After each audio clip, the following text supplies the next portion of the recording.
Welcome back to our channel. Today, we'll show you how to make a simple 2x1 piston door in Minecraft. Let's get started. First, decide where you want your door to be. Leave a block of space and place down 2 pistons facing the direction where the door will open. Next, go behind the pistons, break a block, and place a redstone torch inside the hole. On top of the torch, place a block, and then add redstone dust on top of that block. Now, break 2 blocks in front of the pistons, mirroring the pattern shown here. Once that's done, fill in the space with redstone dust to connect everything. After completing the redstone circuit, cover it up with blocks of your choice. Then, choose the block you want for the door and place it in front of the pistons. Finally, place pressure plates on both sides of the door, and that's it.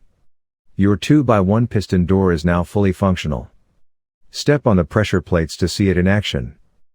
If you found this guide helpful, make sure to like and subscribe for more Minecraft tutorials. See you in the next one.